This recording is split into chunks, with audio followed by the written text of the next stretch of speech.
Haleluya. Salam sejahtera di dalam kasih Tuhan Yesus.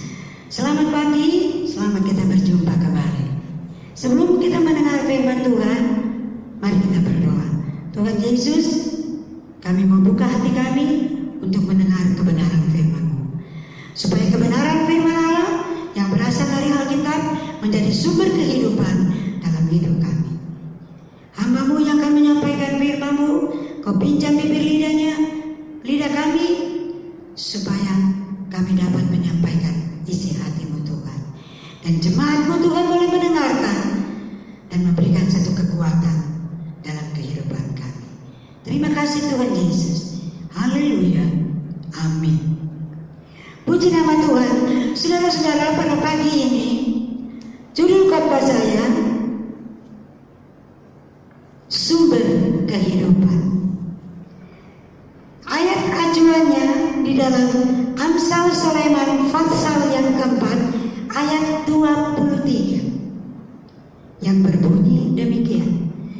Jagalah hatimu dengan segala kewaspadaan, karena dari situlah terpancar kehidupan. Kalau dalam terjemahan yang lama menulis, peliharalah hatimu, karena dari dalamnya terpancar kehidupan. Jaga dan pelihara. Saudara, kenapa Salomo menulis ayat ini? Karena sumber kehidupan Salomo tulis itu terpancar dari dalam hati. Kenapa dia harus tulis ini? Why? Saya katakan mengapa? Karena di hari yang tua Salomo tidak memelihara hatinya. Dan Salomo merasakan kalau dia tidak pelihara hati berakibat fatal dalam hidupnya.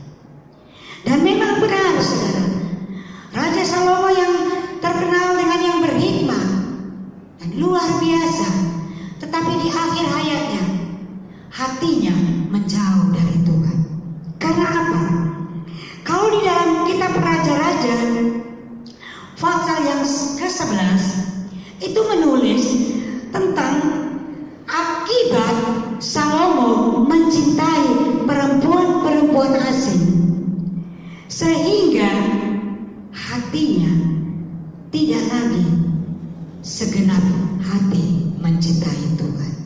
Karena Salomo mencintai perempuan-perempuan asing, orang kafir, orang yang tidak mengenal Allah.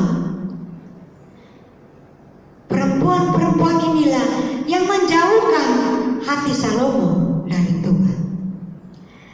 Sehingga kalau kita baca di dalam kitab 1 Raja-Raja pasal 11 ayat yang kedua dan ketiga, hati Salomo telah terpaut kepada mereka dengan cinta, kepada perempuan-perempuan asing yang menjadi istrinya itu. Salomo melakukan yang jahat. Ayat 3, istri-istrinya itu menarik hatinya daripada Tuhan. Hatinya Salomo jadi jauh dari Tuhan karena istri-istrinya ini. Dan istri-istrinya ini menarik hatinya daripada dia menarik kepada Tuhan.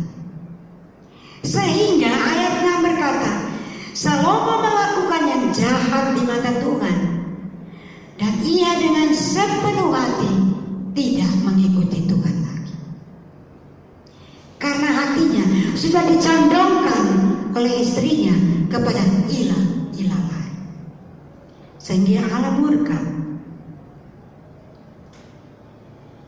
Ayat yang ke-9, Tuhan murka kepada Salomo karena hatinya telah menyimpang dari Tuhan, dan Salomo tidak mendapatkan sumber kehidupan karena hatinya sudah menjauh dari Tuhan.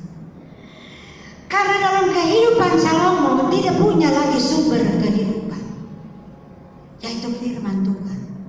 Saudara, kalau dalam hidup kita tidak ada sumber kehidupan yaitu firman Tuhan, maka hati kita akan tidak terpelihara.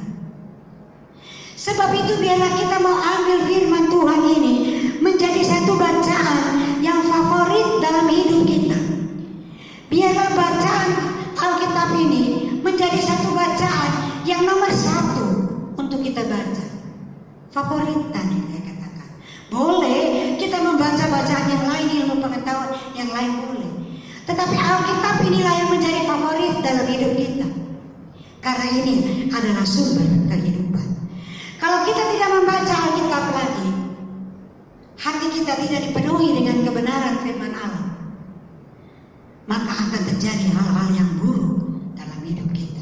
Saya punya satu contoh, satu ilustrasi saya berikan tentang pendeta pencuri.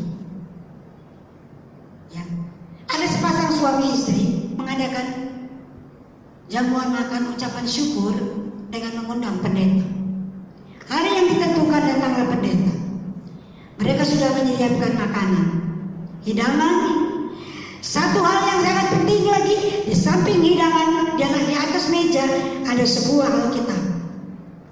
Di samping Alkitab ada sebuah amplop berisi uang, tentunya akan diberikan kepada pendeta. Tapi pada akhir jamuan makan, amplop yang berisi uang itu lenyap, entah kemana. Suami istri ini menuduh pasti pendeta ini yang curi uangnya. Siapa lagi? Sebab di situ hanya kami bertiga, tidak ada orang lain. Pendeta pulang. Begitu pendeta pulang, suami berkata kepada istrinya, "Ma, mulai hari ini kita tidak usah beribadah lagi di gereja itu, karena pendetanya pencuri." 2 bulan berlalu. Ibu yang mengundang makan itu ketemu Pak Pendeta di mall. "Halo Pak Pendeta, apa kabar?" "Ya, saya baik. Bagaimana dengan kalian?" "Apa Pak Pendeta tidak tahu kami sudah 2 bulan tidak beribadah?" "Oh ya, tentu saya tahu." "Pak Pendeta tahu kenapa kami tidak beribadah?" Pendeta diam. "Karena pendeta telah mencuri uang di atas meja pada malam jamuan makan itu." Pendeta senyum. "Ibu, benar. Uang yang di atas meja itu saya yang mengambilnya.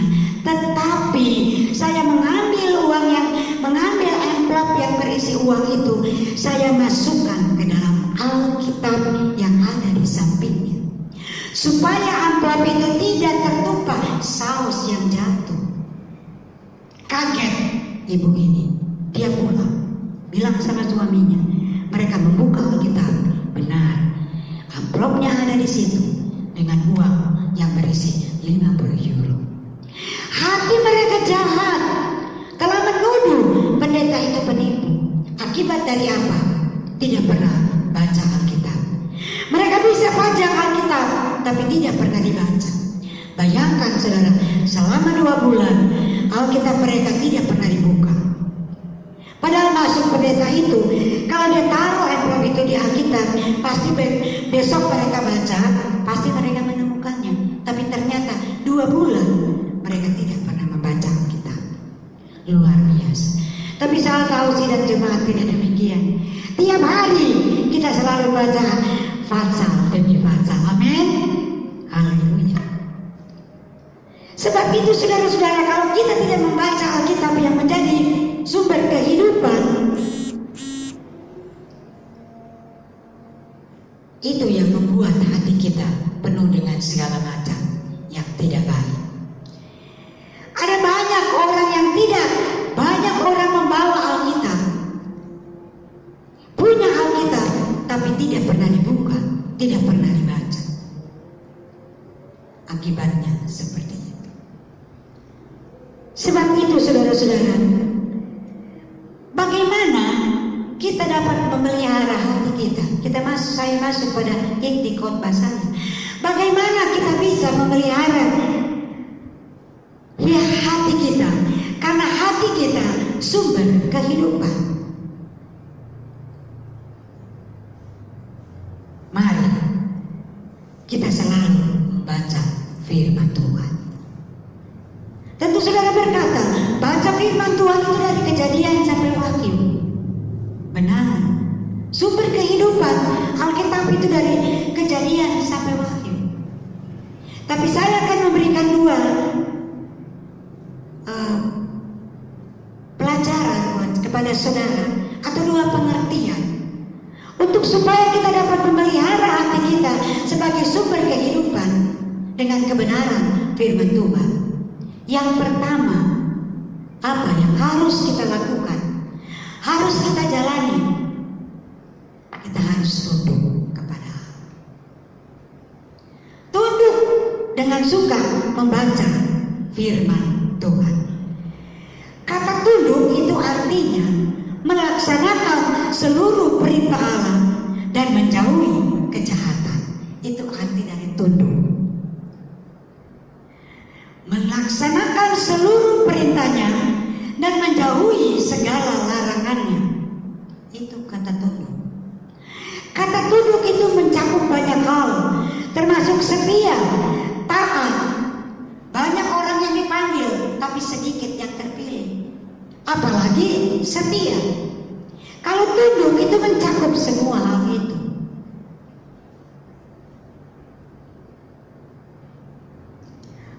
Saudara, kalau kita baca di dalam Yakobus pasal 4 ayat yang ke-7, dikatakan iblis akan lari daripada kita kalau kita tunduk kepada Allah.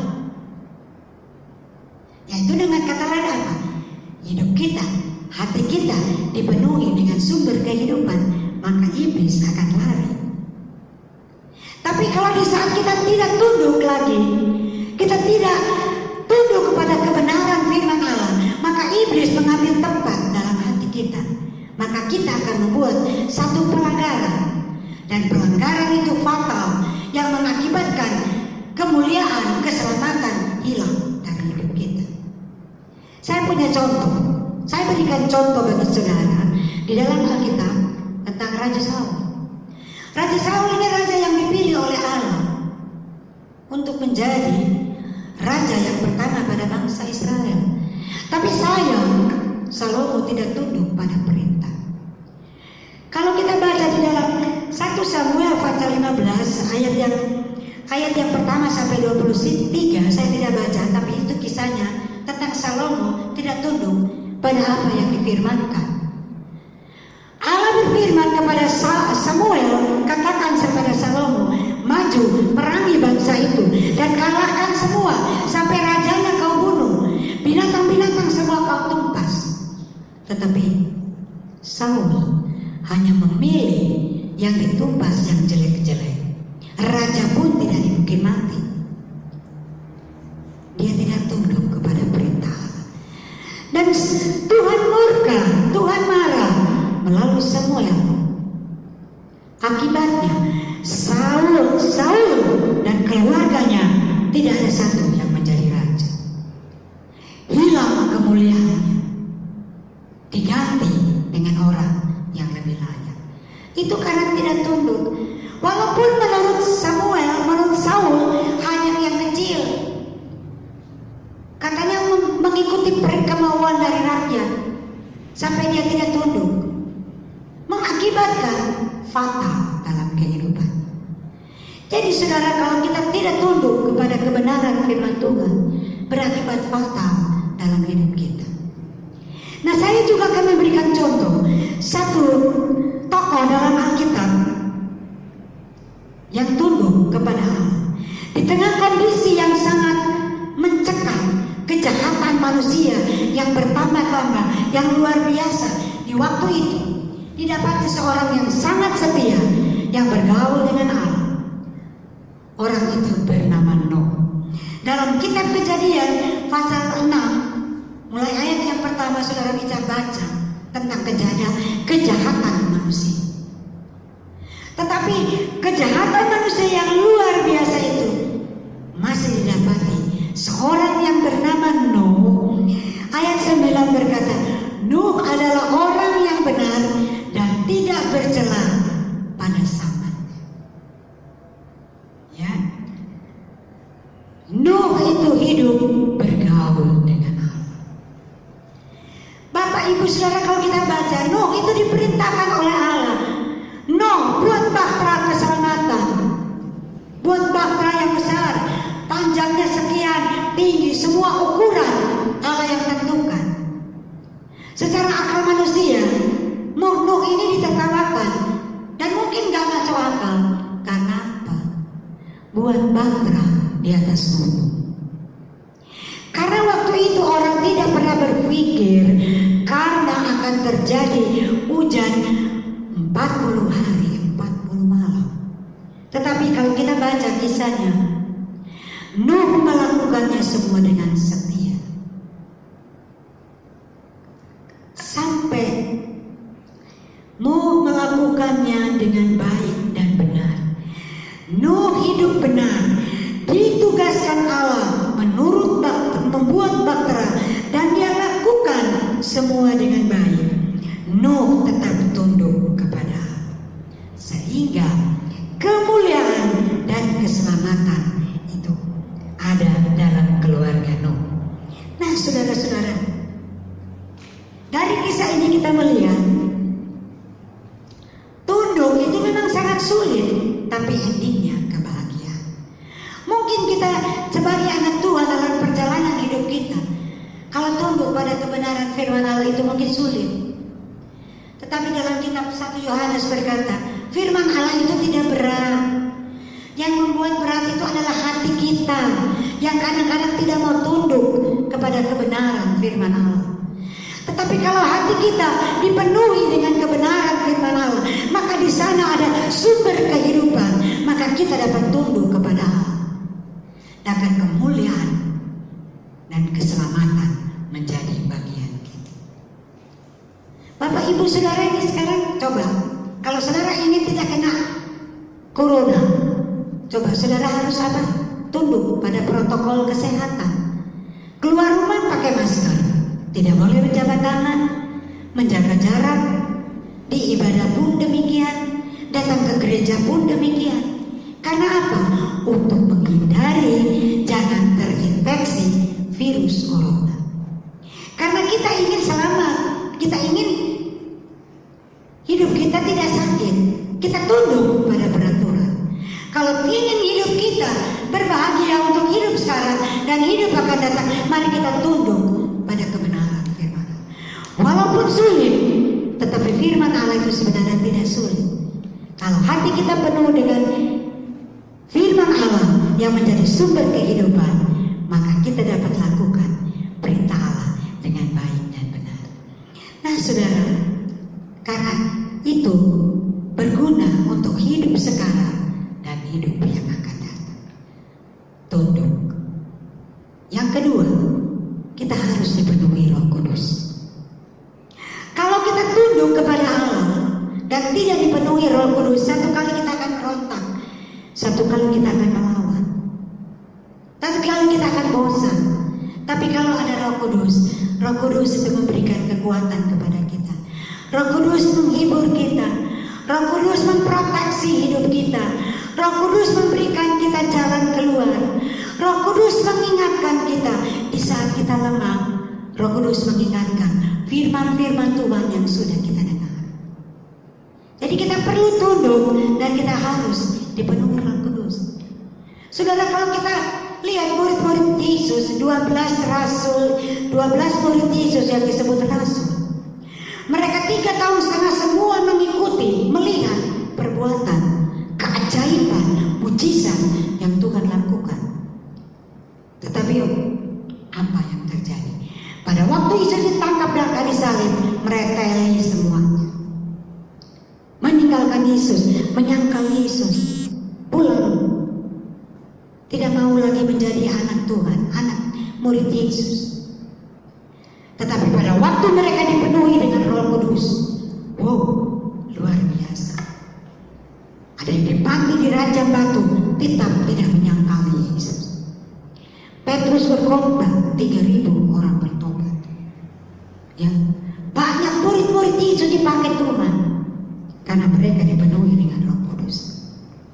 Sebab itu saudara-saudara, Roh Kudus itu memberikan kekuatan dan penghiburan dalam kita, hidup kita, supaya kita kuat mampu menghadapi segala permasalahan dalam hidup ini. Karena Roh Kudus, saudara sudah tahu, 2 roh itu, Galatia 5 ayat 2-23, ada sukacita, ada kesabaran, ada kasih, penghiburan, terlebih pengendalian diri. Kalau Roh Kudus ada dalam hidup kita, maka kita dapat melakukan kebenaran firman Tuhan dengan baik. Maka sumber kehidupan yaitu firman Tuhan itu ada dalam hati kita. Maka hati kita dipenuhi dengan kebenaran firman Tuhan, dan kita akan melihat luar biasa pertolongan Tuhan yang manis dalam hidup kita. Hati kita ini tidak akan pernah mempunyai prasangka buruk. Yang ada dalam hati kita adalah pikiran yang positif. Kalau hidup kita, hati kita punya pikiran yang positif, maka memberikan keuntungan yang luar biasa dalam hidup kita. Sebab itu Bapak Ibu Saudara yang ada pada pagi hari ini, yang mendengarkan firman Tuhan, mari kita menjadikan Alkitab itu sumber kekuatan dalam hidup kita, menjadi bacaan yang terfavorit dalam hidup kita. Karena dalam Alkitab ini sumber kehidupan yang memenuhi hati kita. Tanpa firman Tuhan, tanpa kebenaran firman Tuhan, kita hidup dalam dunia ini berbagai macam permasalahan hidup. Tetapi kalau kita punya firman Allah, sumber kehidupan yang ada dalam hati kita, maka kita akan melihat satu pertolongan, kekuatan Tuhan berikan dalam hidup kita.